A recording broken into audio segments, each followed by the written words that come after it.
Um, so what I will go through today is some basic baking concepts in Blender, and then how you can use that to your advantage to basically bake the result of what you see in Blender, and not even just flat textures, but also stuff that is like reflected and stuff from the model. So um, a few things we need to do. You will need an add-on that you have to enable in the preferences. I know it doesn't stream this window, but just go to your Edit Preferences menu and then click Add-ons.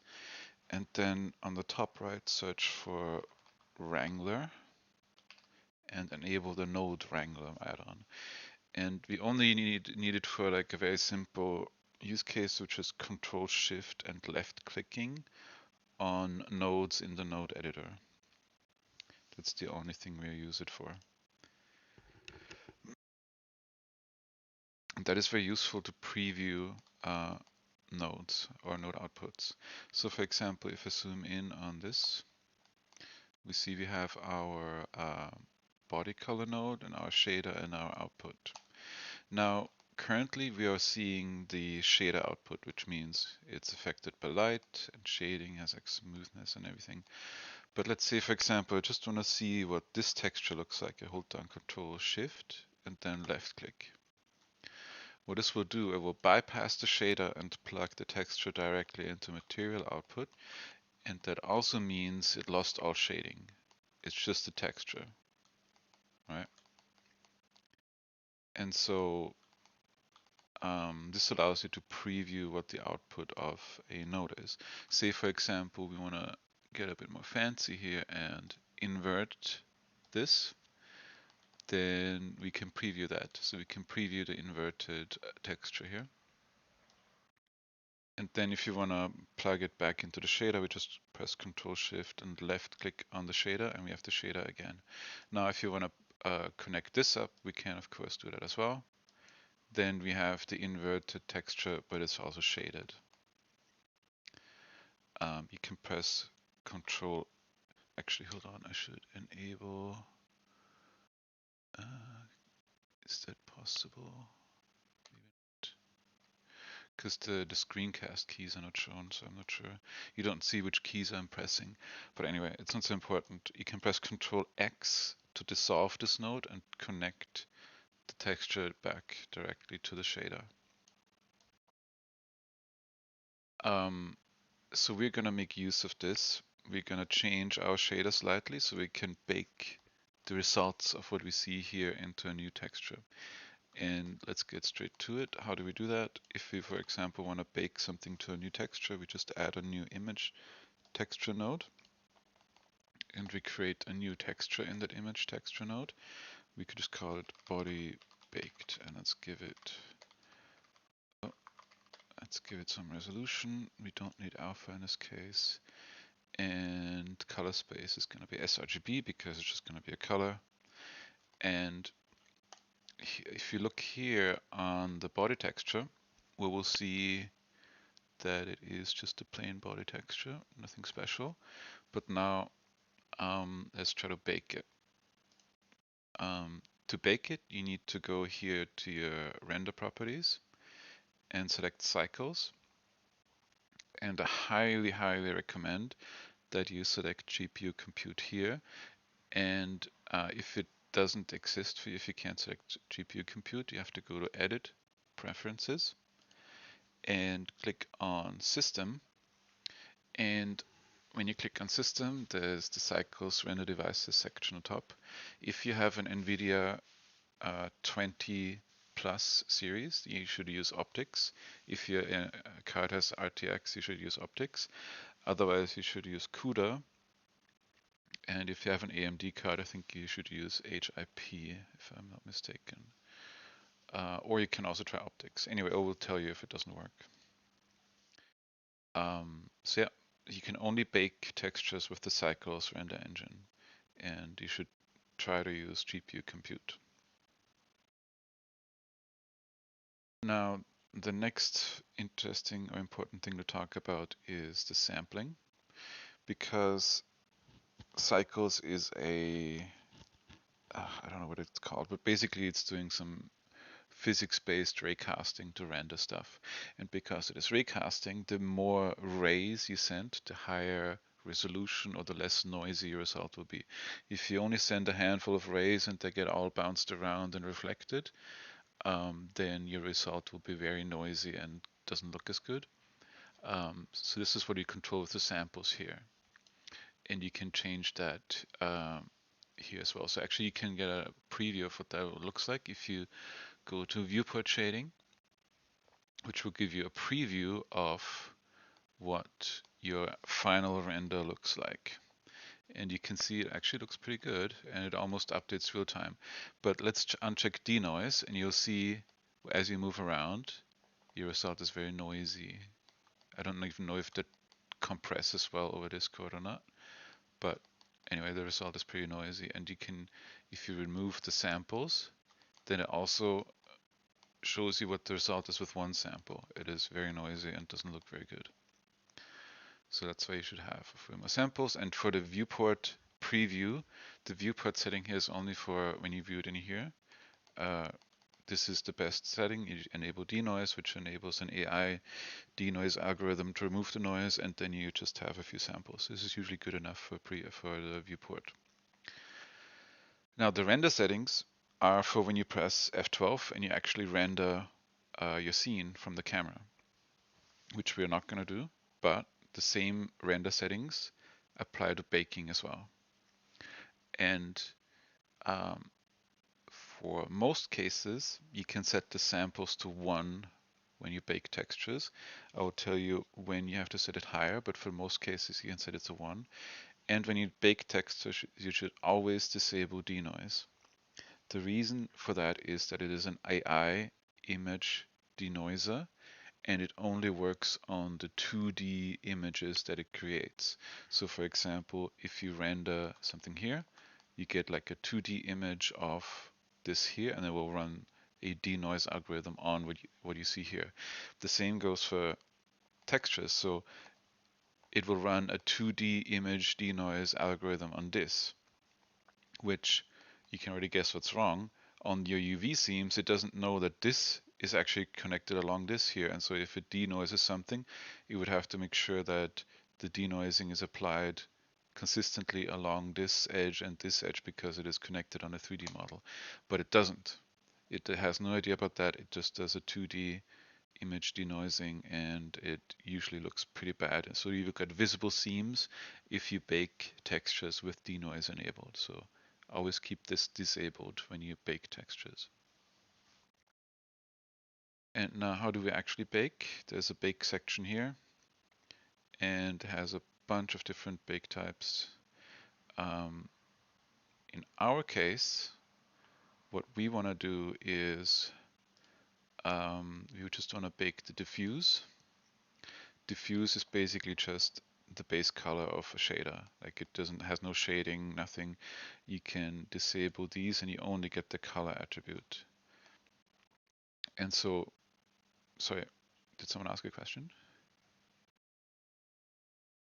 Okay, no. By the way, if you do have a question, if something's unclear, it's best to interrupt me and ask the question right away, because you might not be able to follow the rest of the tutorial if you can't continue. But anyway, so the plan is to basically bake this texture into this one. Let's see what happens if we just click this. Actually, nothing happens. Oh, no, something is happening. So it's doing some baking, but I think it's going to mess up a bunch of things.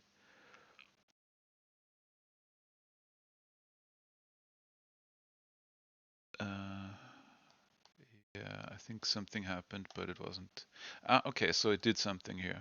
Look, so it created the texture, and it actually cut off all the sections that are missing from the Naudovern, because the Naudovern doesn't have the full fingers here. This is missing, And there's actually a gap here along this where the membrane attaches, so this is missing. So it only baked the things that are actually visible here in the model, which is kind of what we want. But we also notice now things are messed up. So this texture is lost, it's completely black. The eyes are lost, they're completely black. And this is because when you bake an object, you can only bake a whole object. It will bake every material. If you go to material properties here, it will bake all of these materials at once. So you can't choose, oh, just bake the body or just bake the misc or the wings. It bakes all of them. And this is usually not what we want. And an easy way to work around this is to go into texture paint. Well, first of all, let's revert all of our things. So the body texture is fine. I want to revert the eye texture. So you can click here and it will then select it here. And you can see that the image has not been saved because there's an asterisk here. And if you want to save, you could click save, but I don't want to do that right now. I just want to reload it. I want to get my eye texture back. And I'm going to do the same thing for the fluff. I want to reload it. And my misc, that was also messed up. I want to reload it. And the blush, I don't really care about the blush, but let's get it back. And the wings as well.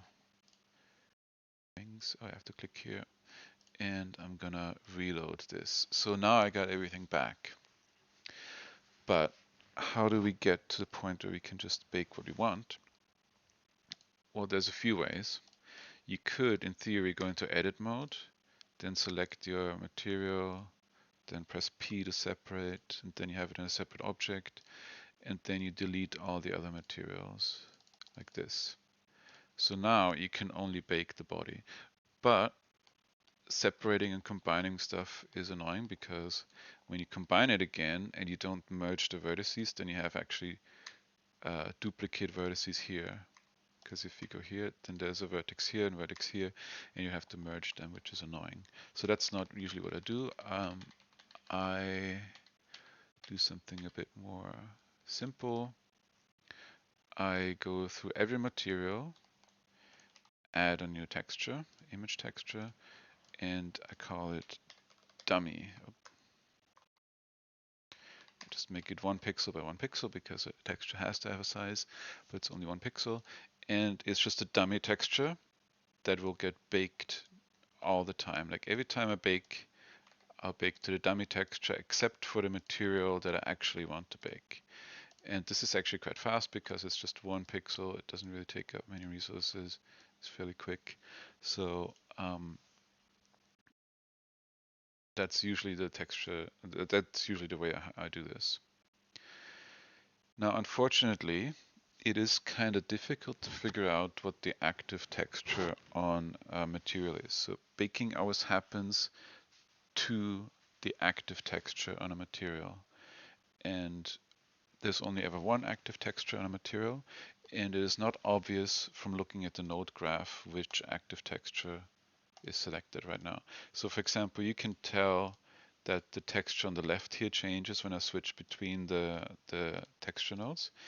And usually the one with the white border is the active one. But I found that's not always the case. So sometimes, especially when you switch between materials, that's not always the case.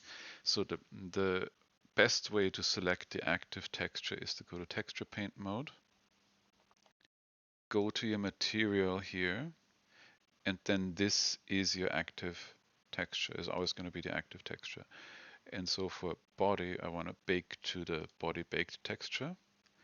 And for the eyes, specular, fluff, misc, blush, and wings, I just want to bake to the dummy texture. I don't want to bake this right now. So I go back to shading, and if I click bake now, first of all, it will be much faster. If I click this, you can see down here, it goes to 100%, and then it is essentially done. It didn't bake, it didn't really spend any time on the other materials because they were just 1 pixel. So let's go back to the body material, check our body. Yeah, so that worked. now what if I wanted to invert this? I just put this here and I make sure that this is still the active texture. You can kind of guarantee that this is the active texture if you switch between two nodes and then the last one is the active one. And then you click bake. And now you have to switch again back and forth, and now you get the inverted texture, which is really cool. So basically you can use a node graph to generate a texture here that you can then bake to a new texture, which you could then use in Unity. So for example, if I now click File, Save As, I go into my assets, drag in materials, textures. And I'm not sure if you can see the dialog, but just basically save it into your textures directory. And now if you go back here into Unity, we can see our new texture here, body baked. And now if I change my body material, if I drag this in, then I see exactly the same thing that I saw in Blender. So you will notice that there's actually a slight seam here. Do you see this? It might not show, but there's a seam. Oh no, you actually see it. Ugh. Yeah, there's an ugly seam here. And that's not great. So how to get rid of this? I recommend changing the margin to extend and just cranking it as far as possible. This makes it so, I think Substance Painter does something similar. It just extends the UV islands out so that there's no seam. Actually 64 is probably a bit extreme. It depends on how close together your UVs are. Usually it won't overwrite others even if the margin is greater, but later we'll use a technique where you can overwrite something, and so setting it higher but not too high is a good idea. So let's bake again, make sure that this is the active one, bake.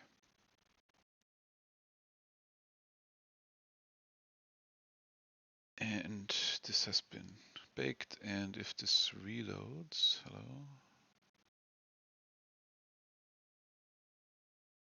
Oh, I have to save it, of course. So also one useful thing, you can save the images separately, so you have to go here, click save. Um, oh, I think I clicked something that I shouldn't have. Oh no. Yeah, now Blender is stuck.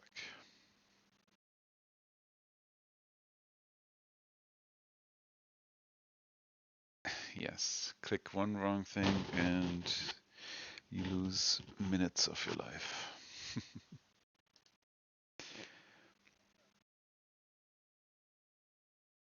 What? Uh,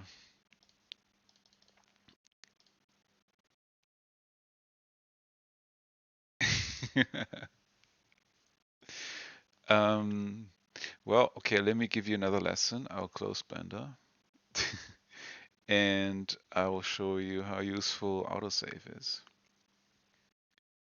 So you just go to File, Recover, Autosave, and then,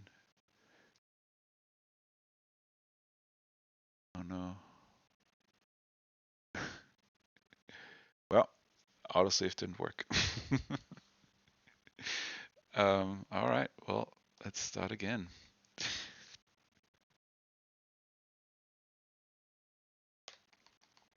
One misclick and work is gone. I think it didn't save because wait, hold on. Did it really not save? No, it didn't. All right. Well, that's not too much that I did anyway. So all I did was add a dummy texture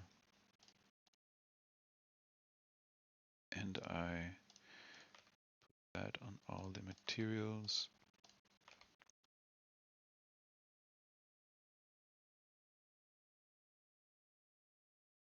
Then I had the body with another body baked texture, just 4K. And then I had an invert node here. And then I have to make sure that all the dummy textures are selected.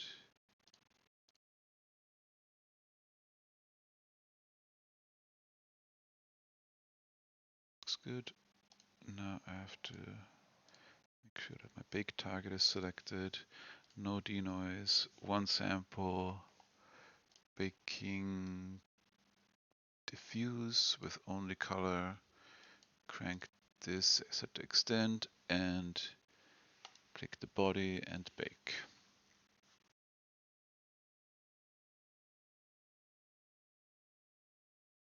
Okay, so I think we're back where we were before. And I'll save this image again under the textures. Body baked, yeah. And now Unity should reload. Yeah, it did reload, and the seam is gone. You don't see it anymore here. See? It looks clean, and I believe it even looks cleaner than the original Nardo, because the original Nardo does not have the wheel islands extended very far, and so you can usually see it way more in-game because of MIP mapping. MIP mapping, when you're further away from a model, it uses a lower resolution texture, and because it's lower resolution, it would need more of an extend value between the UV islands. And if there isn't, if there's like a black border around the UV island, it looks good when you're close, but then when you're further away, the seams show up. So this is also one way how you can fix all those issues with your model. If you don't have a texture that is extended very far outside of the UV islands, you do this and then that problem goes away. And if you also look here now, you can see there's way smaller gaps between the UV islands, and like there's no gap here anymore where the ring membranes attach. It's just more extended. Okay, now how does that help us with baking emissions? Well, I think we first need to have a proper emission map because we don't have it right now. So let's just make one real quick. I'll just remove that for now again, and I'll add a image texture. And actually, hold on, let's do the eye emission baking first. So I think that's what a lot of people liked about my Vargas avatar, is that it had eye emissions. And so let's see what that would look like here. And to see that, we have to first go to our world properties and reduce the strength. So we should have no input from the world. And if we then go to viewport shading, we only see the emissions from the eyes. And you can now actually see, if you look at full screen, you can see that the eyes actually illuminate the stuff around the eyelids. And so this doesn't work if you're just here in material preview. You can even enable, if you click this drop down here, you can enable the scene, world, and lights. And they do have emissions, but because it's using EV and not cycles, there's nothing that actually casts a light on the model itself. This only works with cycles because it's a ray traced based renderer. It will actually cast rays out here and then they bounce off the face. So how do we get this emission map onto the body and to the hair as well, because it looks like there's also some emissions on the hair? This is actually extremely easy and we don't have to do much. All we need to do is set up a new texture in body and create a new image node. We could reuse the body baked texture because I'm not going to use it, but I just create a new one. So I'll always call it body emission, then baked. And this is going to be our baked emission map. And so even though this material has no emissions, it will receive emissions from the whole scene. And so, hold on, why did my eyes suddenly have no emissions anymore? Oh, I know what I did. There we go. Instead of changing the slot here, I changed the material in the slot, which is the wrong thing. So here you change the material slot, and here you change the material that is in that slot, which is, you have to be a bit careful. But yeah, so I want to bake whatever is in the scene right now, which is currently the eyes casting this light, onto the body texture. And all you need to do here is go into baking from the render properties, and this time we use combined. Combined has everything, and you can see what combined actually does. You can click the drop down here, and the combined pass has all the lighting. It's basically the final thing, but you could change it too. Like you could say just diffuse direct, diffuse indirect. You see that there's more stuff happening, or glossy indirect, or whatever. Glossy color, I don't know what that does, but it does something. But we want to bake the combined pass. And in this case, we want to also bake everything. And now, let's see what happens. Let's make sure that we have the correct texture selected. The eyes were selected, the wrong texture, so we want to not bake the eyes. We want to just bake dummy everything except for the body material. We want to bake the emissions. So combined pass and go. And now the first thing that you'll notice is it's going to be very faint. So let's see what the render result is. Yeah, it's incredibly faint and it's incredibly noisy because we only had one sample. So this is now the case where you actually have to increase the samples here. So the more samples you use here, the cleaner your result. So let's use 128 samples. And now it will take longer to bake, not too much longer, but it will take longer to bake, but you get a much cleaner result.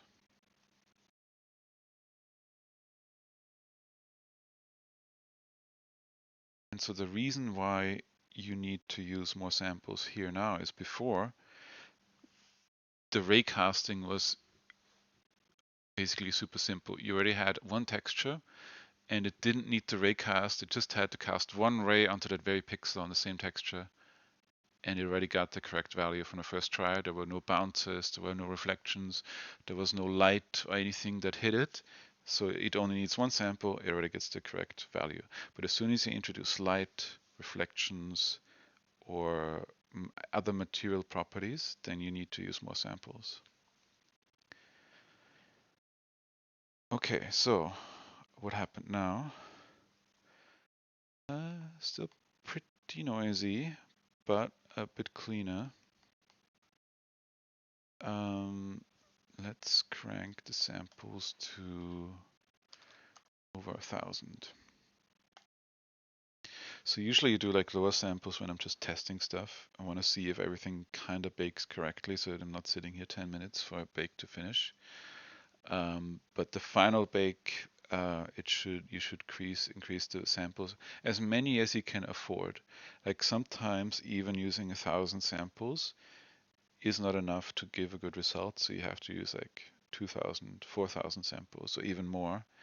It will take a long time to bake if you have that many samples, but the result is worth it to get a really good result.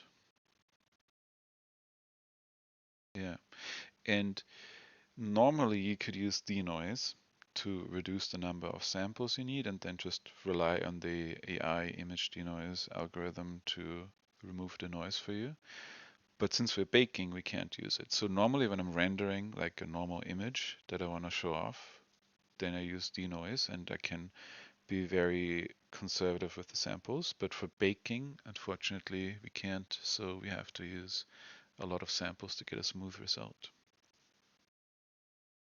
And That is not to say that the noise isn't actually useful, because it is. The noise will greatly reduce banding in your textures. So you know when you have very smooth gradients, when you then look at them in game, you actually see like the actual borders between the individual colors of your gradient, which looks really bad. And so some noise actually helps you there because it kind of blurs the banding a bit.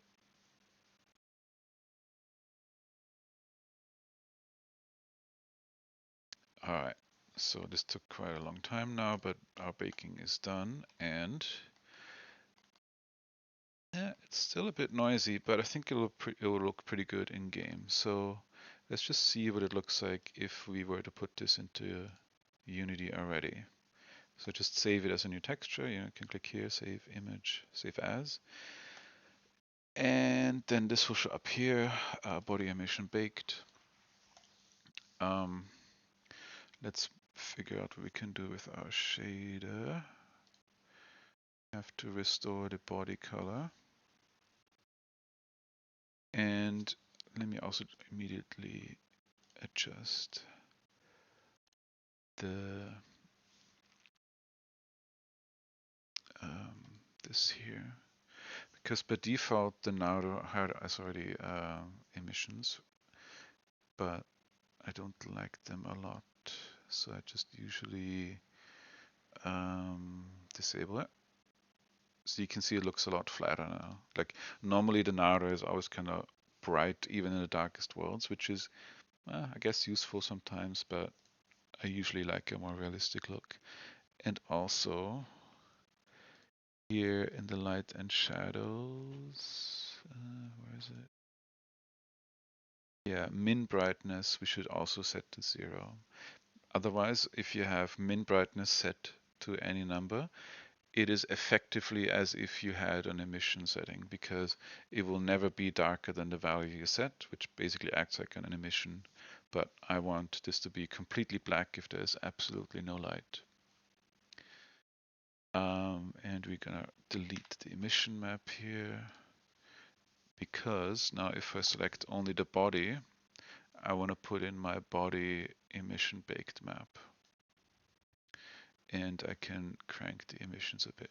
So now what if I make my scene dark here? If I make it completely dark, it's not really visible yet.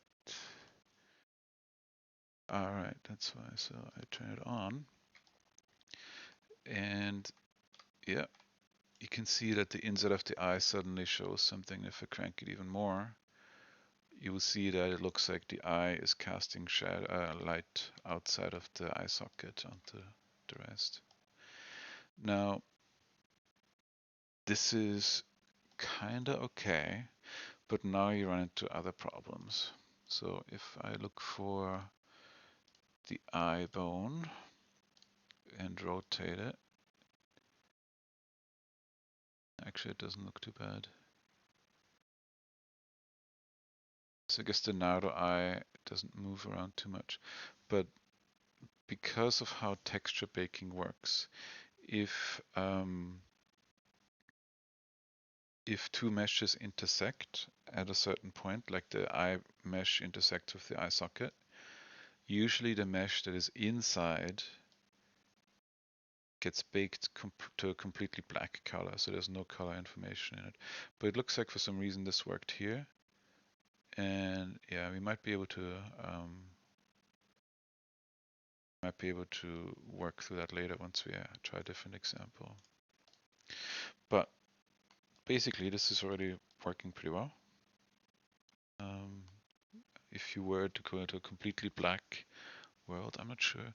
Does anyone know how you can change your scene to be completely black in Unity?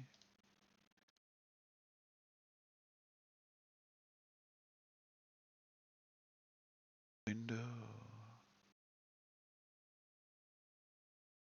Wait, isn't the lighting setting down here? Isn't that the lighting setting? Oh, click one button and your Unity crashes. Oh, there it is. Okay, lighting. Default skybox has a material intensity. Oh, there it is. All right, I got it, I got it. And I'll just turn off the skybox here. Yeah, all right. So it is a bit more visible now, and you can also see the noise here now. Um, so yeah, more samples will get rid of the noise, and also if you change your texture resolution, it will be better. And if you change format, if you change compression to high quality, it will also be better. But then you actually see the noise more because it's not blurring it as much. But now if you bake it with more samples, it will get much less noisy and it will look better.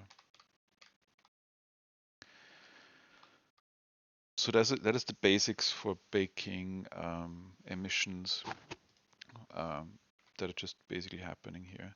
But we can do more. So for example, if we actually had a image texture and we wanted to have body emissions again, and we directly plug this into the emissions slot here, and of course nothing happens because it's all black. But if you now paint some emissions on here, we can do that actually here because it's going to be pretty cool. We can paint emissions on, or can we?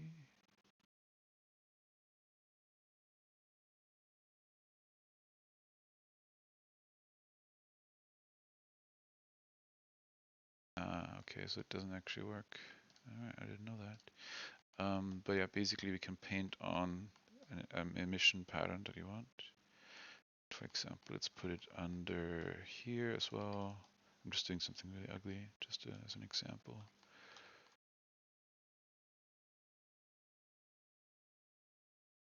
Can put something on the arm maybe.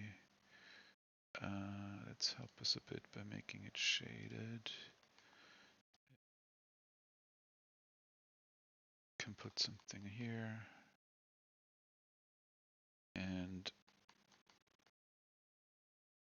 let's make a glowy nose.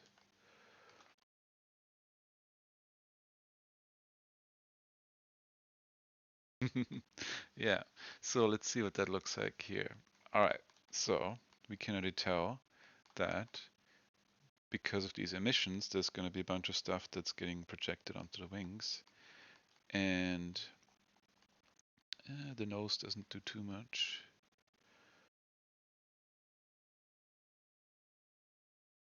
But yeah, you get something on the fluff. And let's also do the same thing for the wings.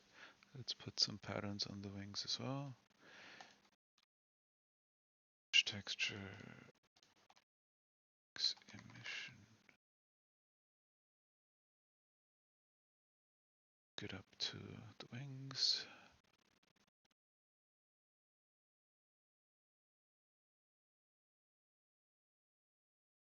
And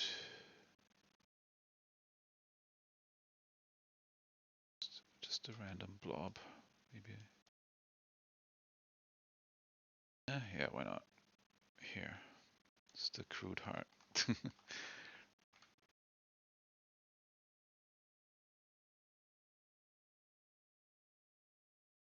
Here we go. So, if we look at the preview, yeah, that's all gonna cast light around. And now we want to bake this. Oh, let's actually make it harder for us as well. Let's give us a glowy tongue as well. And I think the tongue was under misc.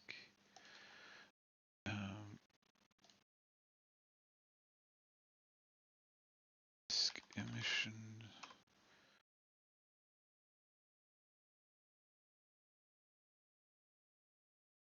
And let's go here. See if we can make, well, first of all, we have to open our mouth so we can paint it.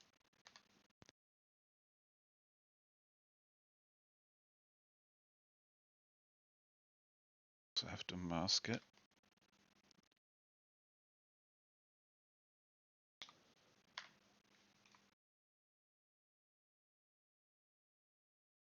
And let's see if we can make a cool fall off. linear. I will not occlude anything. I'll just click once. There we go. Also, just as general advice, if you texture paint stuff and you don't save it for a while, Blender will just forget about it, which really sucks. So there's one useful button, Save All Images, that will just save the image in whatever way it can. So if you never saved an image to a file, then it will pack it into the blend file. And if you saved it to disk before, it will just save it to disk again. So this way you can just make sure that Blender just doesn't randomly forget stuff that you've done.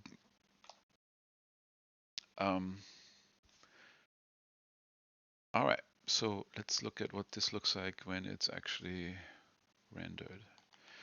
So yeah, we'll immediately notice that our teeth will be illuminated, the inside of our mouth will be illuminated, and yeah, all of that should look pretty cool when it's done. So what do we have to do to actually bake this now? Well, same thing as before. We have to create another target texture that we want to bake our baked emissions to, and usually I just call it misc emission baked. It doesn't need to be connected to anything. We have to do that for the body, where I have to for the body. Eyes and specular, we don't care about baked emissions for those. They just keep using what they were using. The fluff needs a baked texture. So even though the fluff doesn't emit emissions itself, it still receives emissions, so you still need to bake it to a texture. If we didn't do this, of course, Unity would have no information about what happened, and so it would just all be black. But if we can, if we have access to it, then we should bake it. Okay, the only thing that's left is the wings. The wings need the same thing.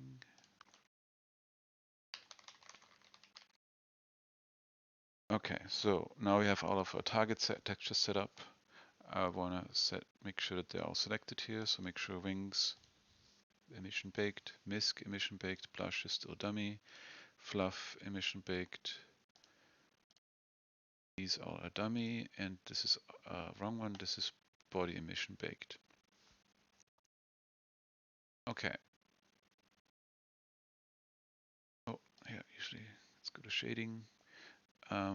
Another tip is if you are in render preview mode here, I would recommend going out of it, because if you're here, it will keep everything in GPU VRAM that it needs for rendering and then copies it in again for baking. So if you go out here, it will stop using GPU memory and your baking should be a bit faster.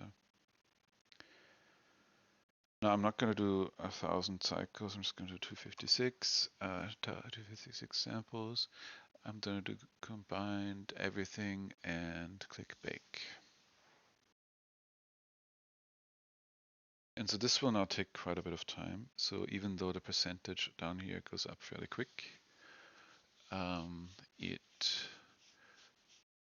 will do this for every material where we have a texture selected that is larger than 1 pixel. And so we just have to wait a little.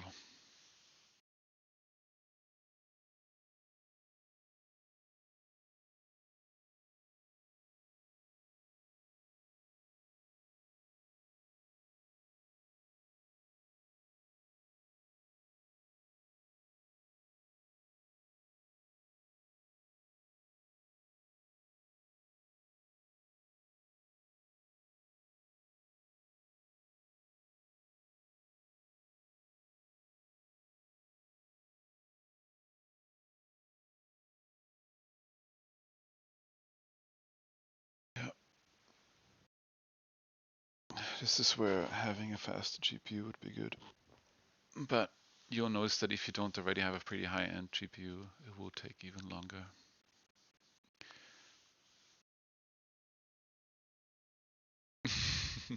Yeah, I'm actually not sure if you have an M1 Mac Mini, how how fast the rendering is.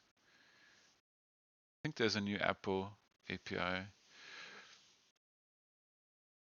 I think there's a Blender has support for Apple's Metal API, I think. I'm not sure. Okay. Okay. All right. So let's go here and actually save all of our images. And let's also quickly save it all as the actual files so we can use it in Unity. So a weird thing, you have to go back and forth. We can see stuff has been baked. Misc save end wings also save.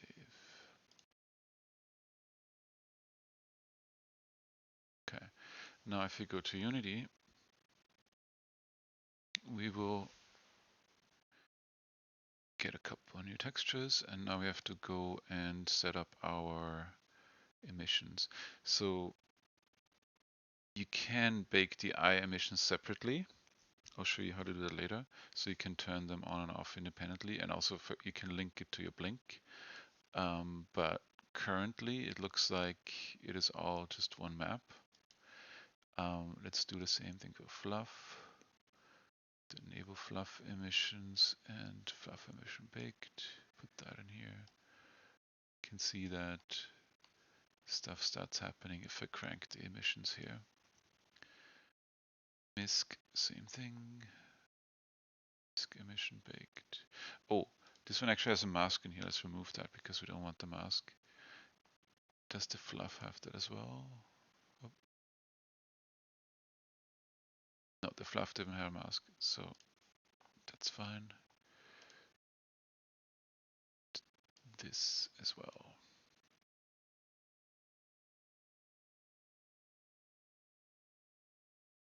Okay. Doesn't work though. Oh, have to check it. Okay, so you see this thing here casts light on the wing membrane. Oh, the body still has a mask on the emissions. No, it doesn't.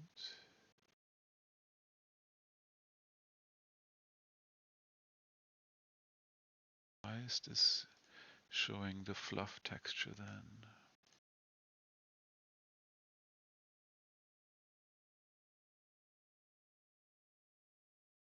It shouldn't. It's not showing it here.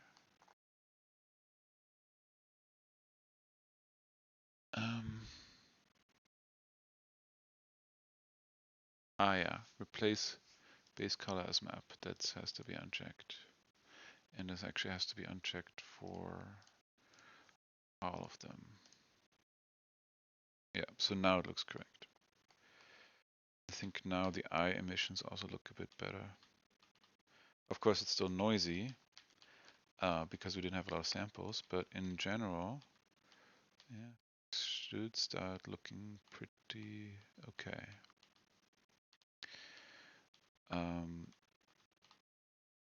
Let's see what our mouth looks like if we rotate the jaw.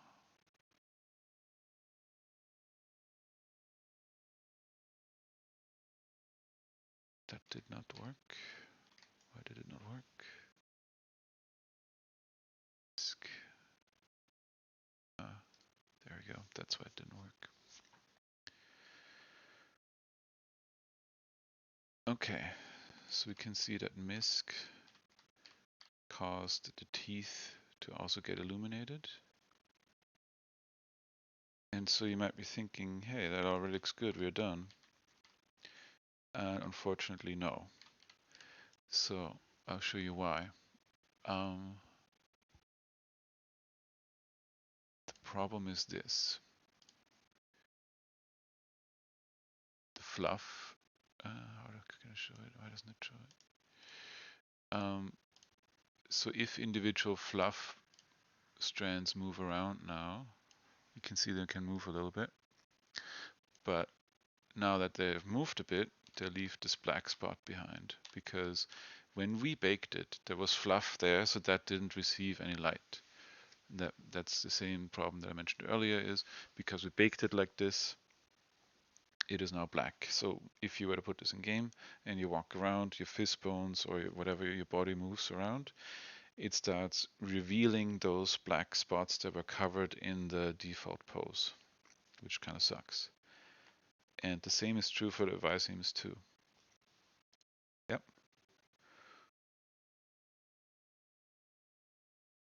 Exactly. So that's what we're gonna do. And the same is true for the Y-seams. I'm not sure if you can actually tell.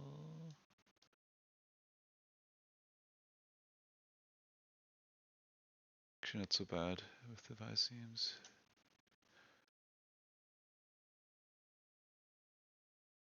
Usually you can tell it pretty bad with, there, yeah. So there's a bunch of black parts in here now. So yes, the next thing we have to do to make this look better is to find a pose that will make things look better. So what I usually do is I spread the legs a bit, I rotate the wings a bit like this, and I rotate them down a bit, because that's just a more natural pose. I wouldn't go as far as like folding them too far or moving them too much, because that usually causes more trouble than it helps. I usually enable a V-seam or Y-seam that shows the most of the gums. I don't know which one that would be here. Probably you can also combine it.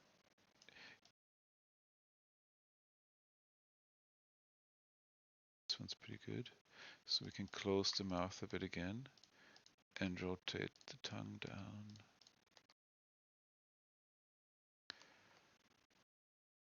Yeah. That looks pretty good. Now, the fluff. That's the biggest problem. And actually we're gonna create a new shape key for that, because we don't want to mess anything up, but we call it baking. Just enable that shape key, and so we're gonna have to select each one of those, and I'm selecting them by hovering over them and just pressing L. That will select everything that is under your cursor. So just move your mouse cursor around and keep hitting L. We didn't touch the custom hair yet, but we will later.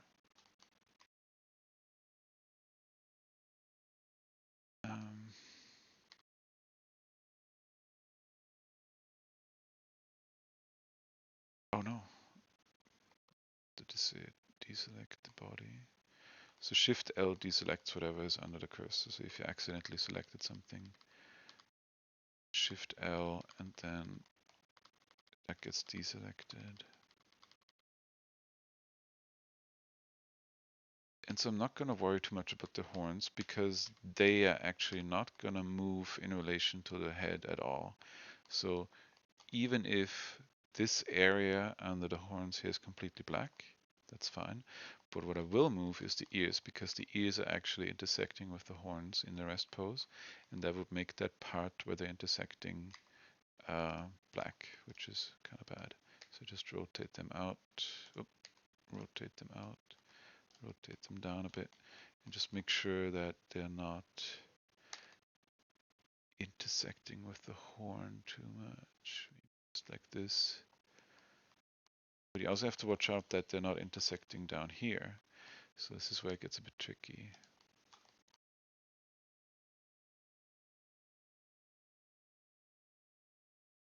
Yeah, I think that should be fine. Alright, back to the fluff. So we have our fluff selected. Make sure the shape key is selected, because we don't want to change the rest pose. And usually what I do is I first of all set the pivot point to bounding box center. You get there by pressing period, and then just pressing S to scale up. Make it bigger, not too big, And then you change your pivot point to individual origins, and then you scale down like this. So now I can see that most of the things are not intersecting anymore, they're just separate. They're kind of floating in the correct position still, and we will have to do some fine tuning. For example, this one is still intersecting with the ear, that's fine. We can fix that, but mostly the things are not intersecting anymore, and they're mostly roughly in the same position that they were before.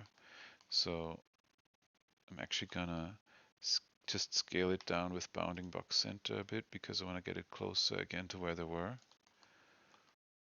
And now I have to go one by one and make sure that they're not intersecting with stuff that I don't want. And for some reason, oh yeah, my mirroring didn't work.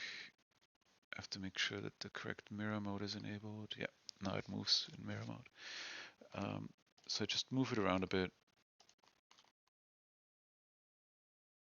and just make sure that it's not intersecting with the body and not intersecting with each other too much, at least. Like if it's intersecting here, this part will be hidden deep inside the fluff. So no matter how much your armature deforms, that will never show that it's actually intersecting.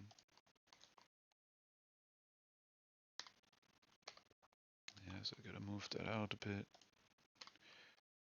This out a bit. I'm gonna move this up a bit more again because it got moved pretty far down. Oh, and I just noticed I still have a bug in the Nardovern that I have to fix sometimes. um, but yeah, just move it up. Oh, make sure you limit it to one axis, otherwise you have trouble.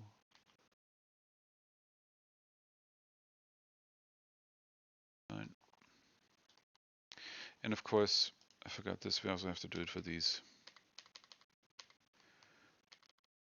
But it's better to do them individually because they're too far ahead. Oops. They're too far ahead from the sorry, they're too far away from the head. And if you scale the bounding box with them selected, then that wouldn't work quite right. So scale up and then individual origins scale down. And then we're just gonna move them, up a bit. Yeah, kind of like this, maybe a bit back. And now let's do the same with these.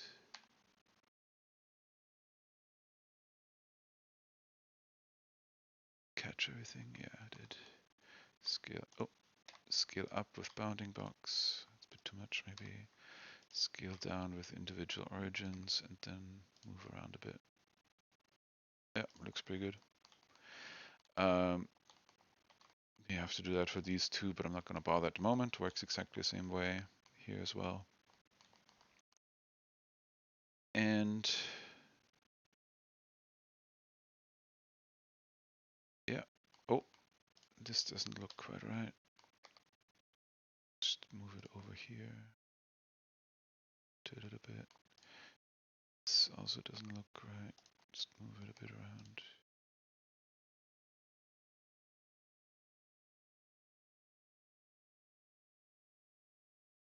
All right, let's try baking again. Just quickly double check we have all of our correct textures selected as the bake target. No, we didn't. Did I actually messed it up earlier already? Okay, so yeah, we didn't for some reason. That's always good to check because if you have the wrong texture selected and you, for example, wait for 20 minutes to bake only to find out that you had the wrong texture selected, you're going to be very angry. And we don't want that. So always check. And all right, let's bake.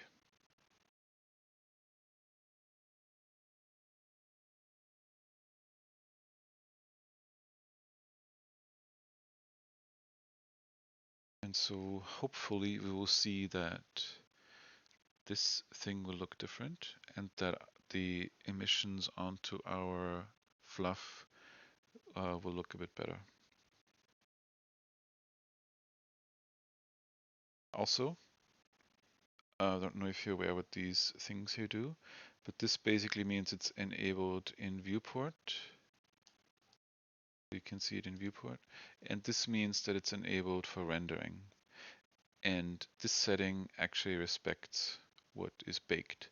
So even though the antlers are visible right here, they're not enabled for rendering, which means they won't get baked. They will not be taken into consideration when baking, at least. But I'm going to hide them now.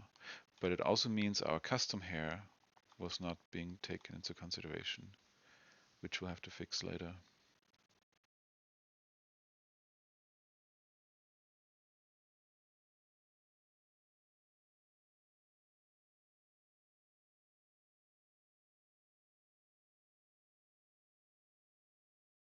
Okay, I think we're almost done. Are we done? Done now. So go to texture paint and save all images. This will save everything, and I can go immediately to Unity and see the result.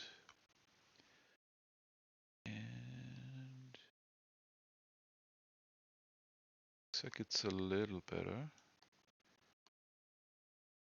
I think this is actually the V's from the texture paint that I did, because when I painted this chest area, it was obscured by this fluff, so it left that cut out. But you can see the emissions got baked correctly. So if I reset the bones here,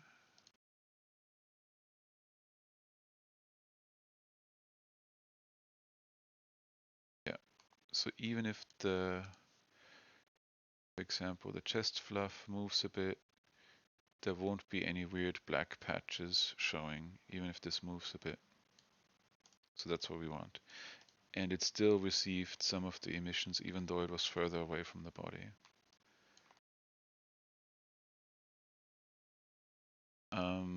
Right. So I think this looks pretty good. Even this stuff back here, I mean, this was completely in darkness, so it didn't really receive any light anyway. But I think the tail, did the tail receive light? Yeah, it did receive a bit of light. So you can see some noise there, so that would actually show up when it's a really dark world.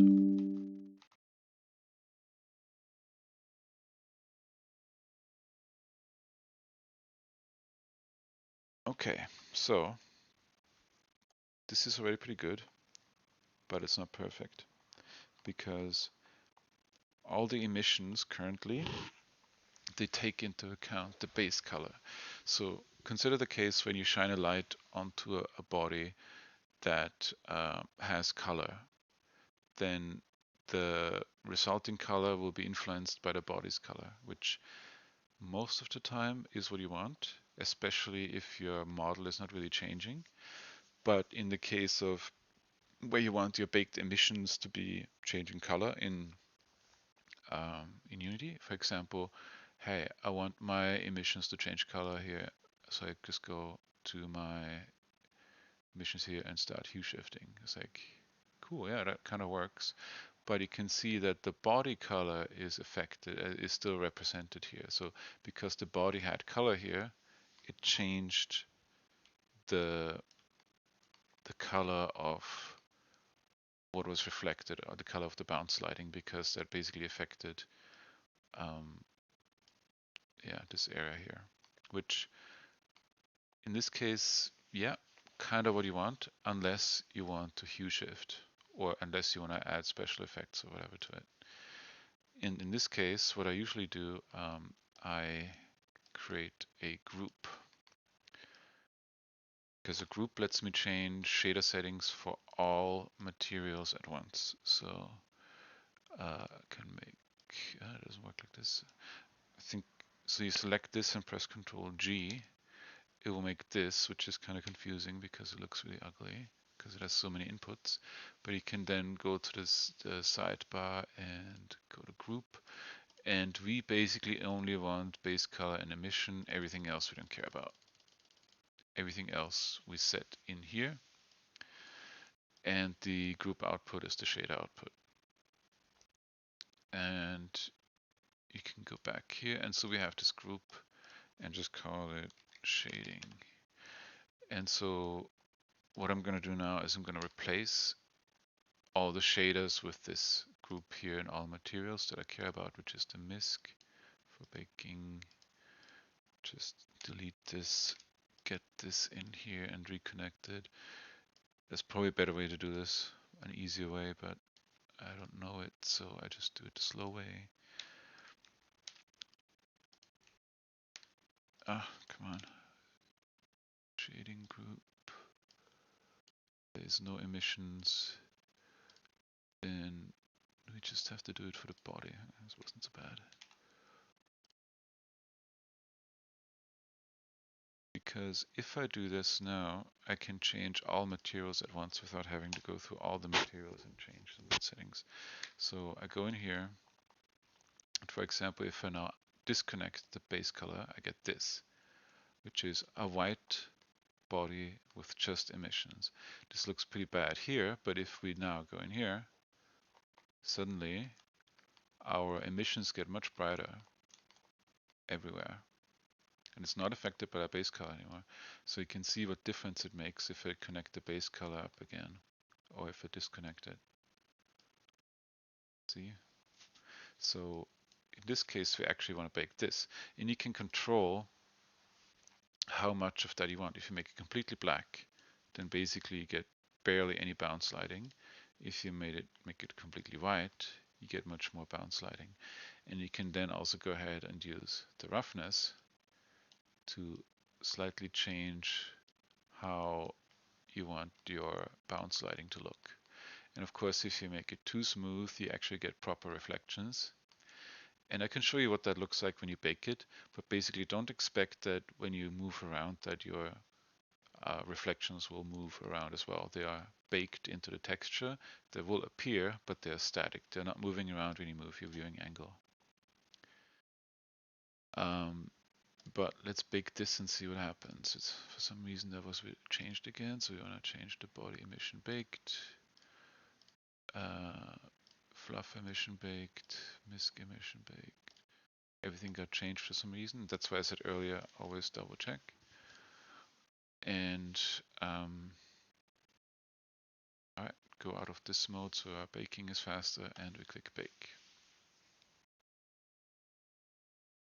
And we will pretty much immediately see what the difference is in Unity.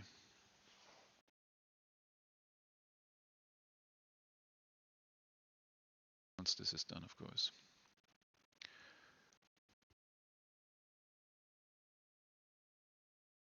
How long have you been going? Over an hour already. Wow.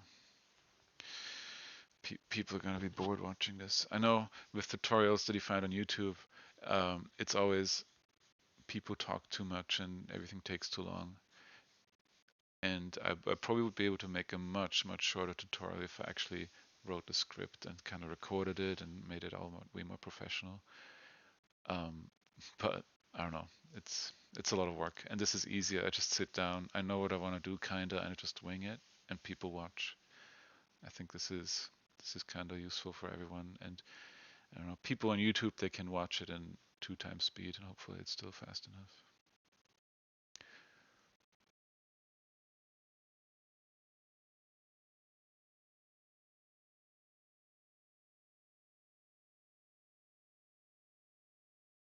All right, well, after this, I don't think there's too much left. Yeah,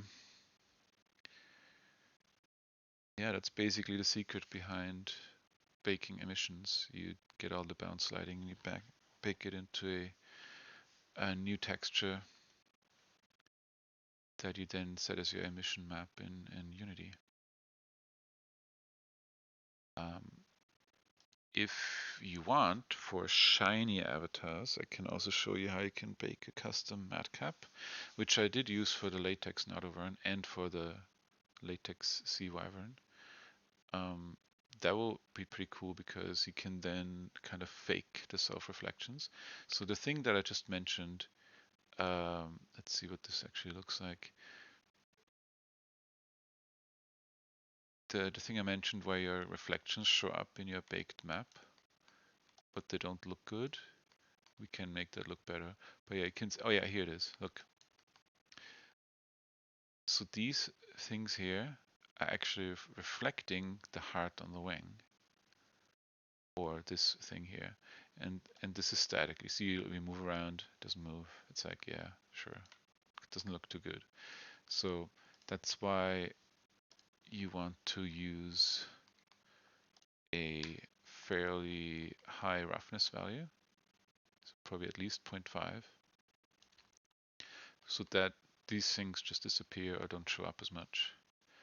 You can always double check here. If you move around, you shouldn't really be able to make out concrete shapes, but if you keep going, you'll start seeing like shapes here that are reflected, which is not what you want.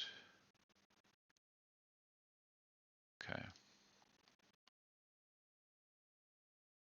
All right.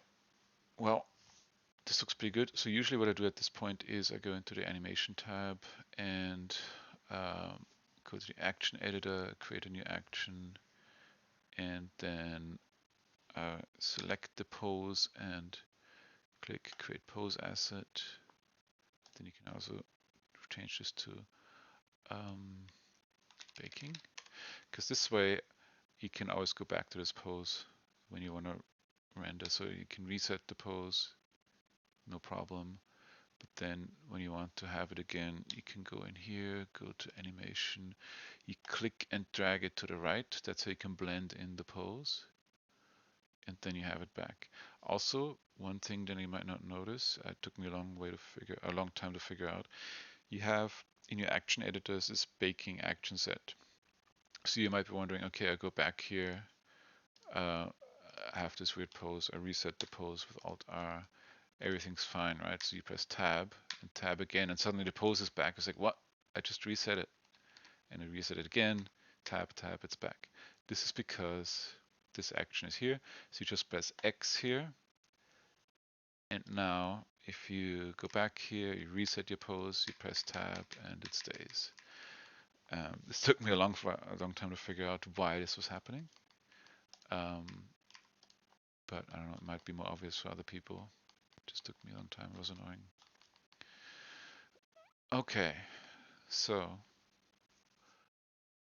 let's get some shininess going. Let's make some self-reflections. So if you don't know what a matte cap is, this is a cool feature of Poyomi. Not only Poyomi, but a lot of other shaders support it as well. You can just select the matte cap option here, and Poyomi actually comes with a ton of matte caps. Matte caps are these spheres that kind of fake reflections. So for example, if I were to use this matte cap and actually crank it, then it looks like this as you move around. See, it's kind of actually cool looking. And so you have a bunch of different matte caps that you can use that do all kinds of cool things like this. This one's pretty cool because pretty neutral. Usually you would have very low emission strength or not even any emission strength, because when it's light it will show up more. But we can use something like this to fake self-reflections.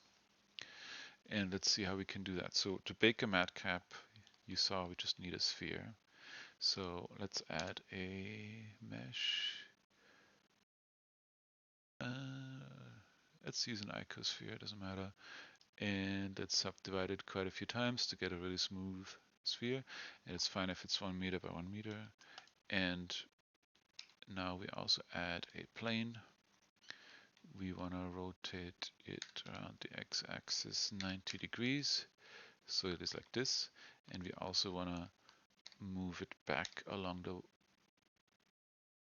z-axis, I guess. So it's behind, like this.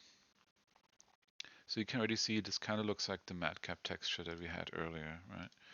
But we need a bit more to make this work. We also need a camera. And this camera is a special camera because it's not a perspective camera, it's an orthographic camera. And we need to now set our, what's this, the output properties. Yeah, just set it to 248 by 248. So we have a square output. And now we have to change the scale so it fits exactly. I think it is 2. Yeah. I don't know why it's 2, but it is 2. And now we kind of have what we need to render this, except we need to change some material properties. So first of all, the plane material should be completely black. We don't need anything. And not only completely black, no specular, 100% roughness, no sheen, no clear coat, no emissions. So it's just completely black. The sphere, however, we do want reflections, and we do want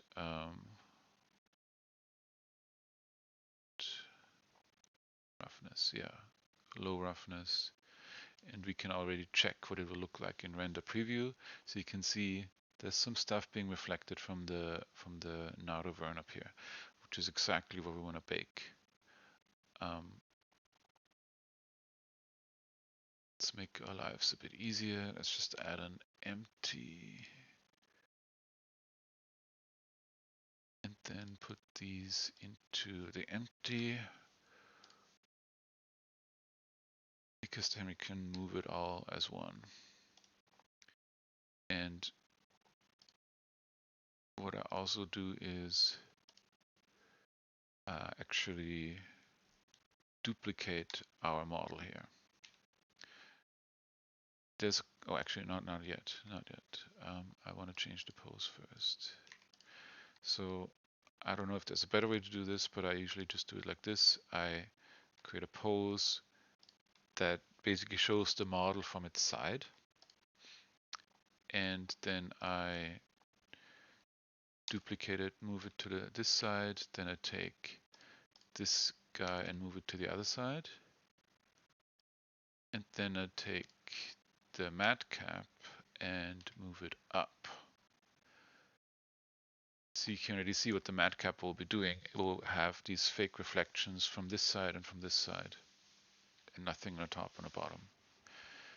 And I found this works pretty well. So if you want to render this, you just press F12, I think. And nothing happens. Why not?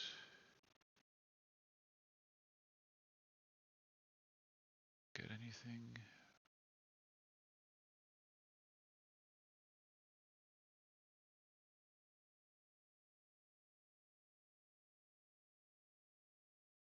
But yeah, in this case, we can actually enable denoise because we're just rendering to a normal texture. But I'm wondering why nothing is showing up in my render. I think you can actually see the render result. I have to create another window capture.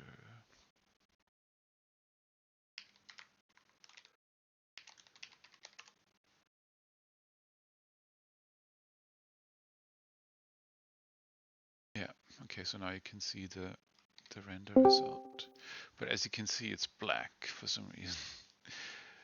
Ugh, come on, why is this happening? Camera. Oh, I think I know why. The camera is too close. I need to move the camera this way so it actually has a chance of seeing things. Yeah. Okay. Yeah. I think that was it. If I render now, yeah, that's why. So the camera was inside the sphere, so it didn't see anything. So even though it was an orthographic camera, it couldn't see anything, but now it does. So you can see, okay. Our icosphere didn't have smooth shading, so just click it, click shade smooth, and now it should be pretty smooth. Yeah, it is. So you could see the individual polygons, because when I created it, by default, stuff doesn't have smooth shading, so you just have to enable it. All right, that's a pretty cool matcap. Save it as a matcap. And now in my textures, I have a matcap. And if I set this now on the body as, well, as a matter of fact, I won't not only set it on body, I will set it on everything.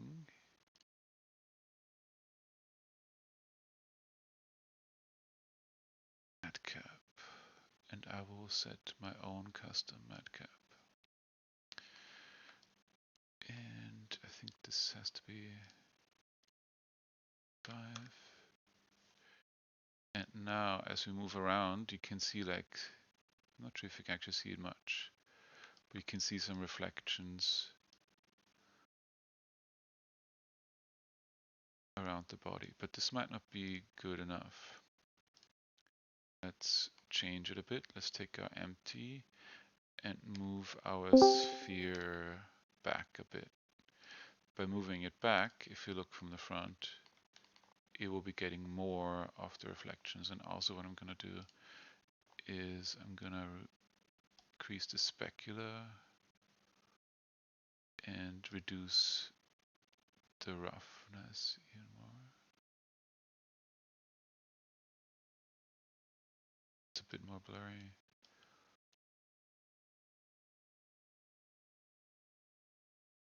Good. So now if I render again, all of my the reflections are a bit more forward, and due to this it will show up more when it's actually in Poyome. Save it as matcap again. This will reload, and now look at this. Now we're actually pretty shiny with our own custom reflections. I mean, they don't always make complete sense, but at least when you're looking at it from the straight from the front, it should look as if this stuff gets reflected here and this stuff gets reflected here. But if you look at it from the side, it doesn't really make sense, but it should be still good enough. Yeah, I think it should. Yeah, it should be alright. And you can of course go crazy, but yeah. Yeah, I think that is pretty much it. Anyone have any more questions or desires to know anything about baking and emissions and stuff?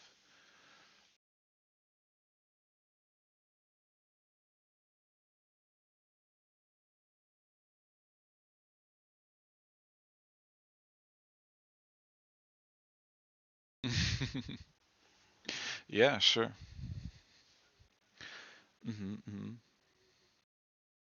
Yeah, sure.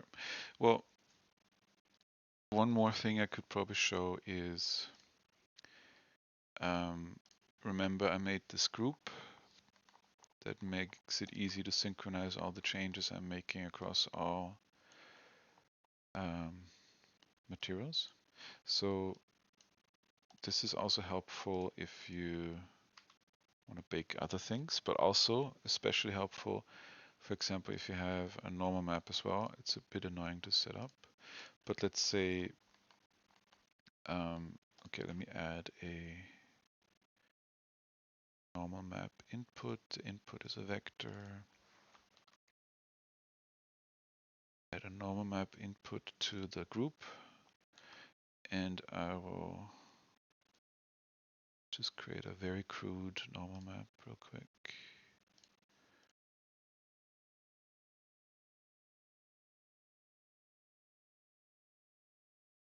Come on, not Bumpo.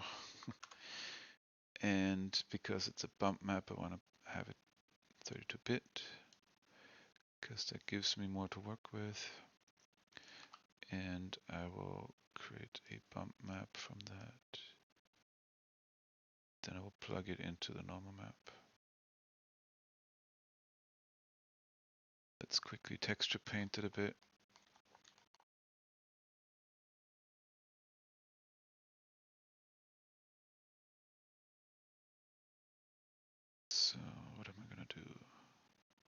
First of all, bump maps work by having 0.5 value as the midpoint. So if you fill it gray, it means there's basically no change. Then any wider it will go, like any more white you add to the area, so it will stick out more. And any darker it will go, it will push in more. And actually, so let's see if we can, let's go back here, and actually I didn't connect this one up yet. But if I also connect our base color again, and if I then go to material preview, hopefully we'll be able to do what? What am I doing? Disable masking.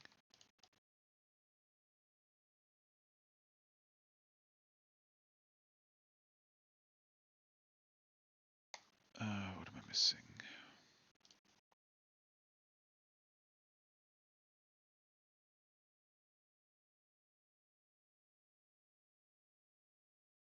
Interesting. Can I draw this? No.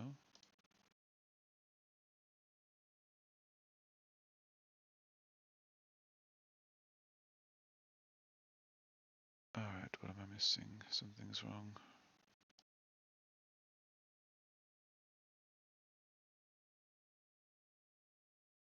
I'm in texture paint mode.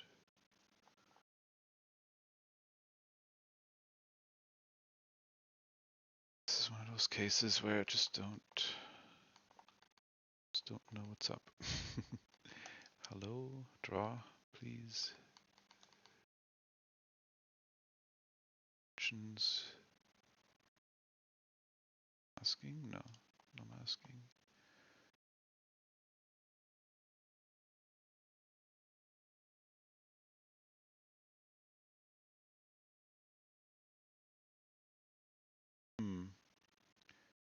Does this work? Can I fill?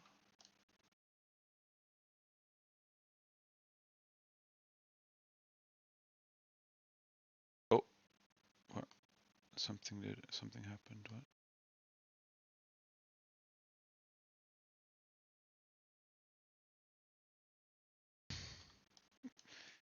Great. Yeah, so it works here. Alright, well, this did something. You'll see what actually happened here. You see, this is actually creating a bump map that looks really silly. But it did something. And we can actually adjust this a bit because this is a bit too extreme. So you just, strength should remain 1, but the distance you can go way down. And now you'll see a fainter bump map, which actually kind of makes more sense, but anyway. Doesn't make really a lot of sense, but does something.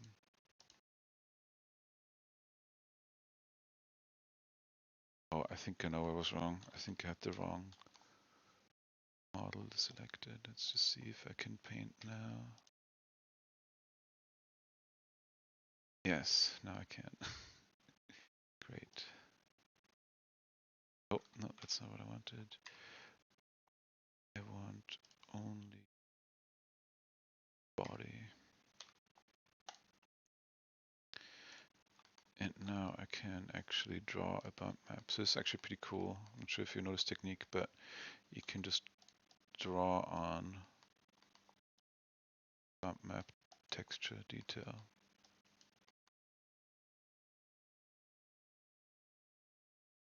This works similar to Substance, I think. But of course, this is more janky.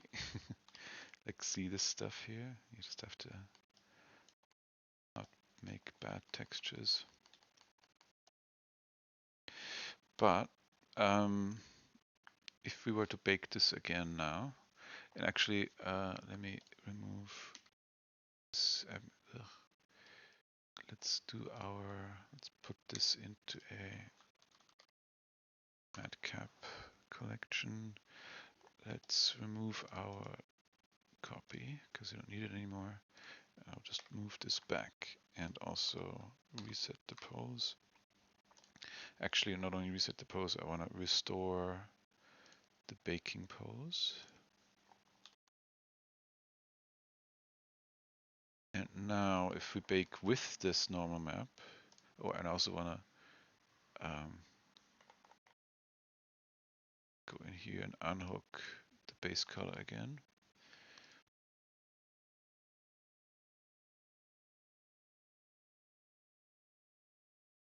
Now we can do another combined pass. And now we'll see that actually the baked lighting looks much better around where I added the bump map.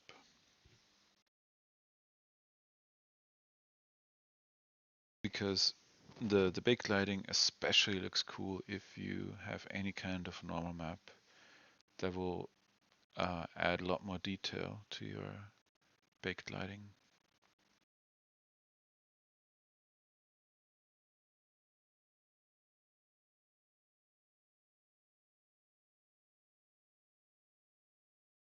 Oh, I just realized I never checked Picado. But not many people are watching Picado anyway.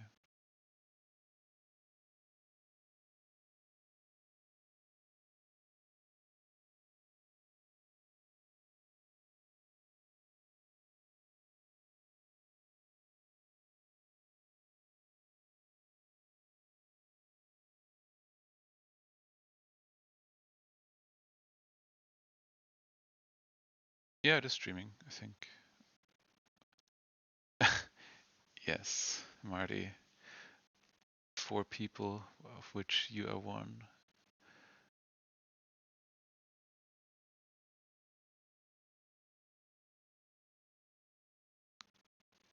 Okay, come on, bake.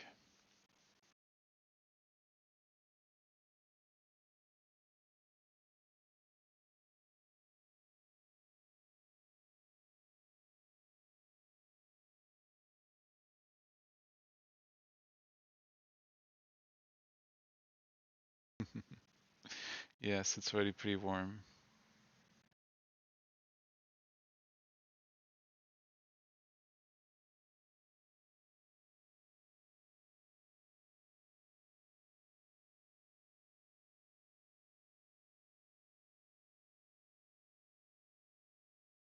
Come on, can do it 100%.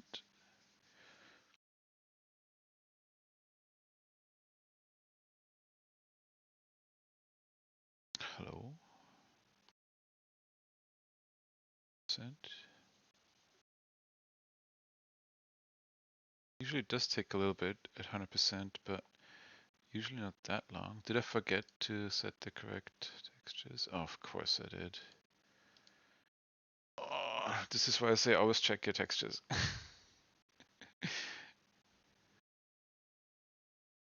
Yeah, I think I have to cancel this. And unfortunately, even when you cancel it, it still overrides your textures. So, yes, my bump map is fucked.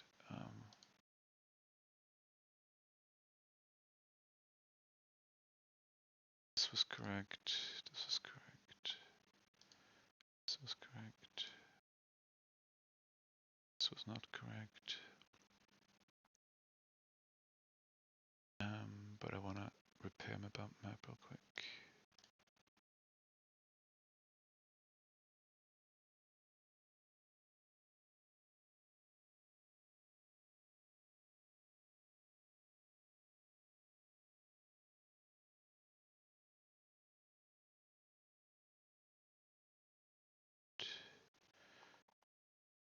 Get this back. Can see something.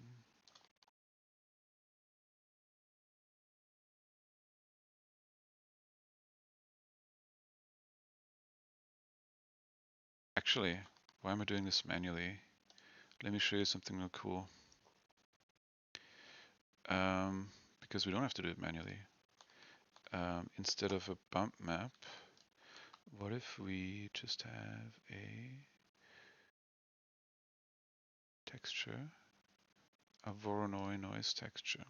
And now I'll also show you something that is going to be really useful, which is previewing your texture nodes. So I hold down Control Shift left click, and now I will see what the Voronoi noise texture is doing here. It's actually doing not much. Why is it not doing much? Oh, here we go, because it was too big, but all right. So here we can actually make like some kind of pattern like this, and we also can try to get a generated texture coordinate, which makes this a bit better, I think. Maybe, I think it's the default. Yeah, it's the default, never mind, we don't need this. And let's do smooth F1. And we can also do a converter color ramp. So if we put a color ramp in between here, we can now change what our Voronoi texture is doing. And let's do it 4D. And there's a couple of different ones that we can try. They're all kind of weird. Let's keep this one 2. I see. Let's do 3D F2. Is that what I want? No, not really. F1, smooth F1. Let's do a not smooth F1. I think this is kind of what I want, yeah. Because what I want is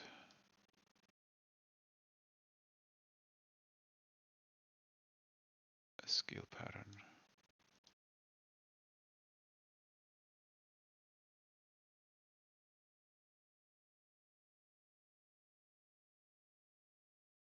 And now I want to do another color ramp because I want to invert this.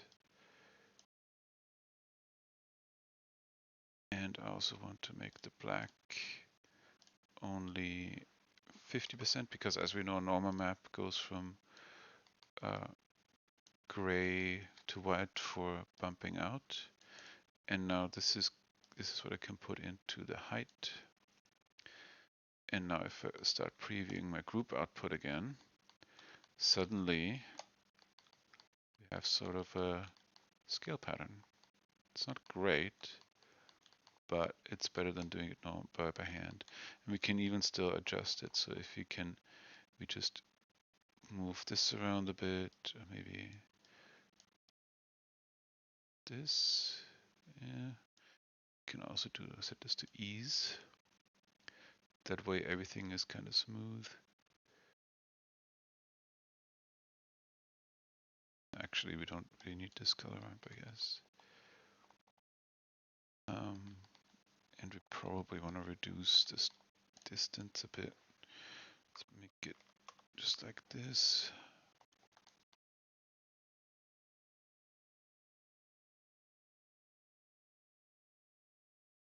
Alright, so now we have some kind of very basic scale texture. And now I have to double check that I used the correct target texture. Yep, that looks good. So if I bake again,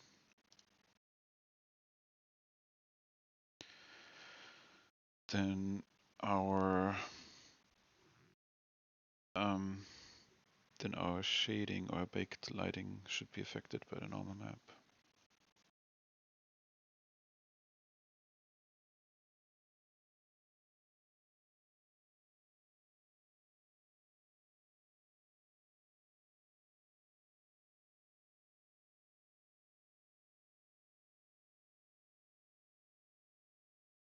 But I can already tell you what won't look so good.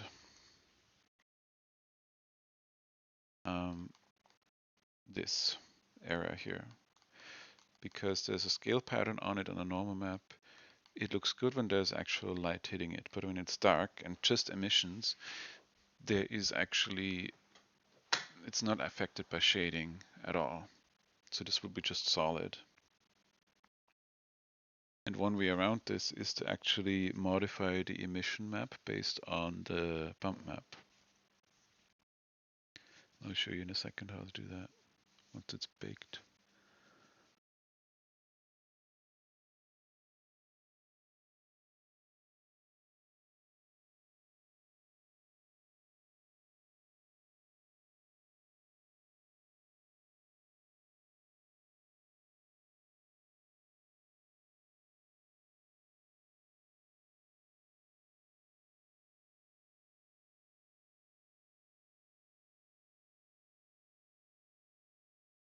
Take that long this time.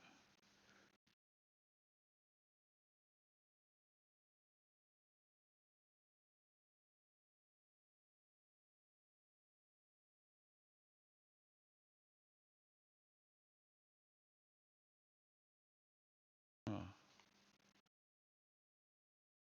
broken again.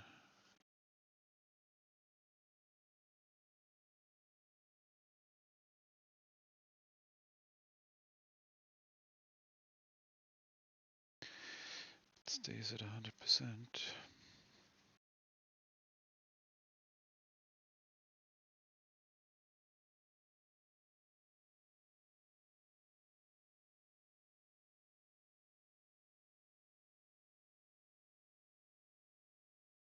I'll cancel it. So sometimes even when you cancel it, it actually baked the stuff and it will update the textures. My hope is that even though it was cancelled, that it will still update them. But we'll see if it really does. Yeah, it did update them. So I can save all images anyway. And if I now go here,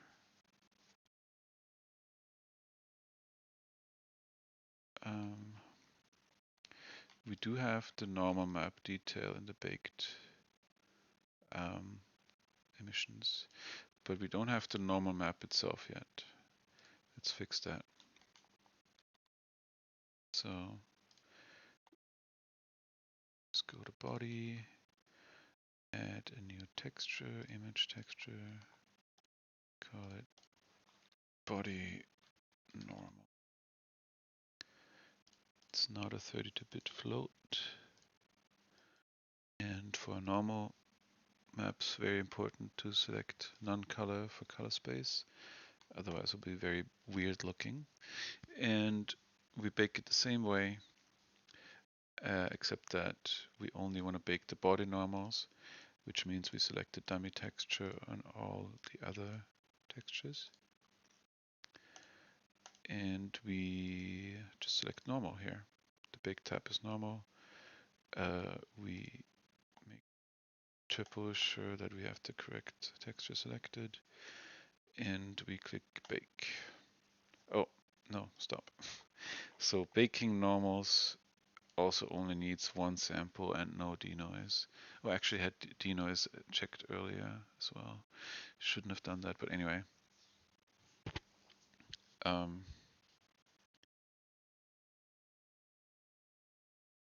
Yeah, baking normal maps only needs one sample. Hopefully this cancels. There we go.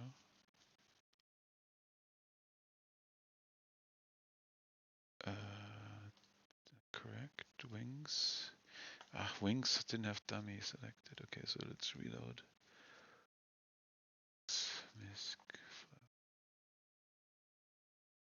Okay. Alright, so now we baked the normal map. This time only one sample, bake.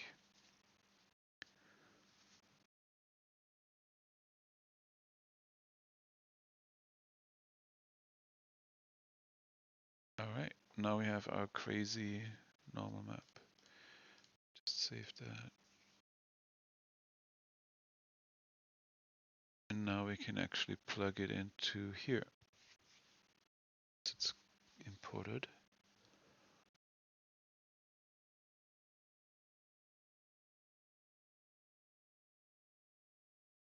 We can go to body, plug in the body normal. Has to be fixed because the color space has to be correct in Unity as well.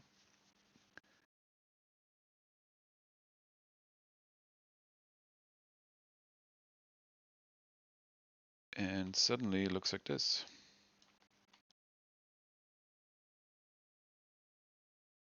It's pretty intense, but I think it's pretty cool. Also change it to 4K so we get all of the quality. Won't make a huge difference here, but it does look better with the 4K normal in-game usually. But as you can see, our emissions still look kind of crap because they're just solid color. That's not great. But luckily there's a way around it.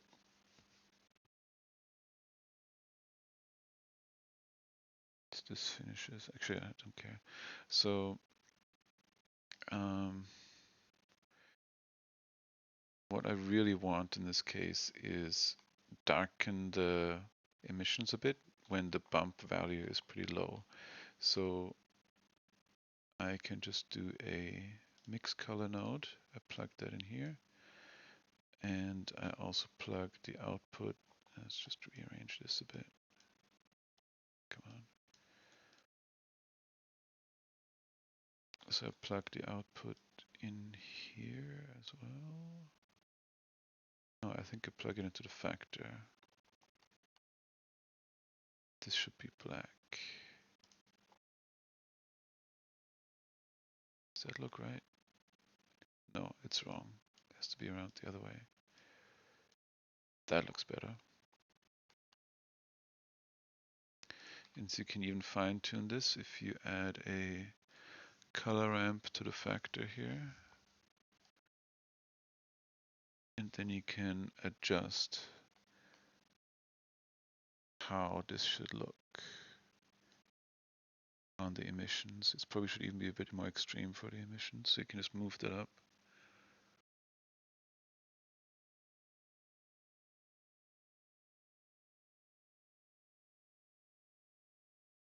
And that kind of looks like the scales themselves are glowing, but you can also flip it around, of course. You just do it like this. And you can kind of make it look like the spaces between, only the spaces between the scales are glowing. Of course, this is not a great map. Also do ease. Of course, this is not a great scale map. If you had a nicer one, then that would look much better. You know what? Let's actually make a nicer scale map. Let's go here and hook our bump map back into this stuff.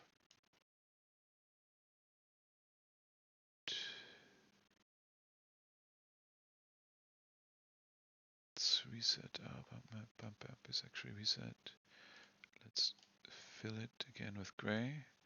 And now I'm just going to use one of my assets that I have on my machine. You can find scale alphas from websites like, I think it's called ZBrush Alphas.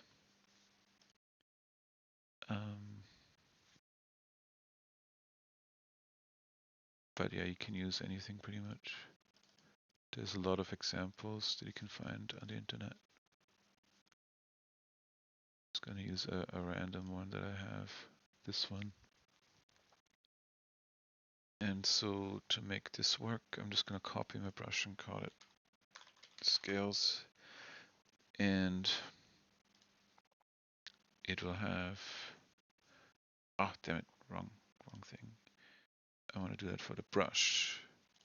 Call it scales. And it will have a texture mask for this. And it's going to be view plane rake. And the stroke is going to be 35. So if I Yeah, if I just paint this on, it just does this, which kind of shitty, but it's good enough for an example. Of course, if you want this to look better, you enable normal fall off, and you also use smooth here, because then when you paint over these sections, it will look much smoother when you actually paint over the side, except it doesn't because this is way too high. Now if I paint over the section where it goes over the edge, you'll see that it has like a smooth fade out when you paint over the edge here.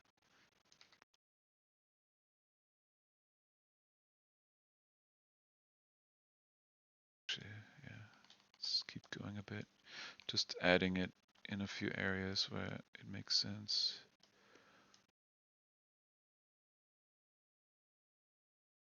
This won't look all that great. Actually, yeah, let's do occlude. So yeah, it's probably a different tutorial on how to do scale textures in Blender in a nice way. But let's just do it like this real quick so we actually see some cool scale effects.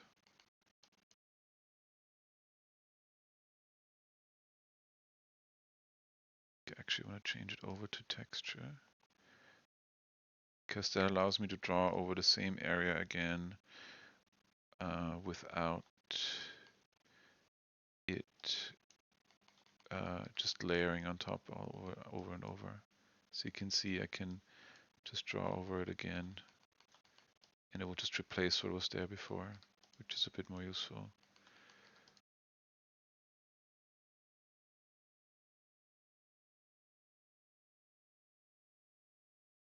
Also, my angle is wrong. It should probably be close to 90%. So rake allows you, okay, it should be the other way around. It should be 270.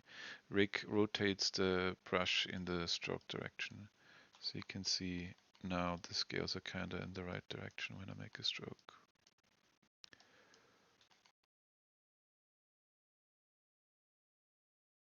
Alright, suddenly it's much easier. Anyway, let's see what that looked like. Alright, so it's kind of better, I guess. Still looks kind of rough, but the good thing is you can actually paint it like this as well, so you see immediately what the effect is when you paint over it.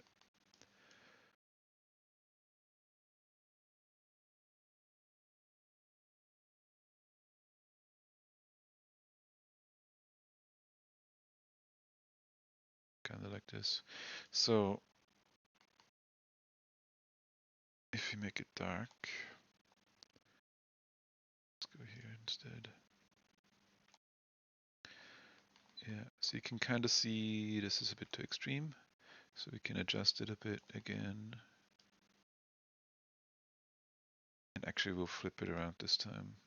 Yeah, there we go, that's better.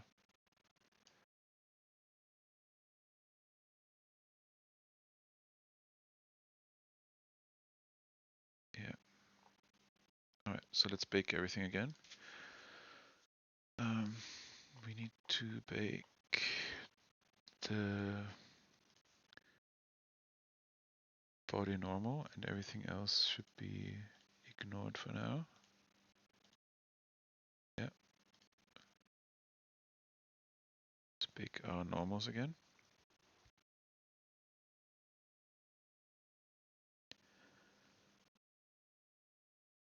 Okay. And now we bake our emissions again. Emission baked, and emission baked. And we need a few more samples again. I'm not going to do as many now, just a couple, and do combined and bake again.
Okay, I think that baked.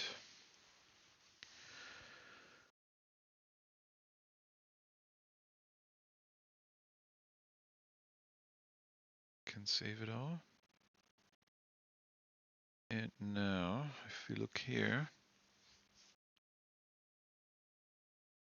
we should get a pretty cool effect.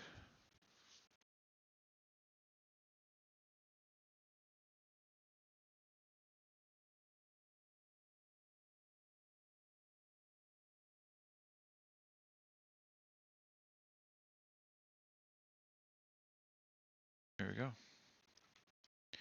So now we have emissions with scale patterns where the emissions aren't just solid blocks of color. It looks like there's like glow coming through the scales and it's still reflecting and it's all dynamic.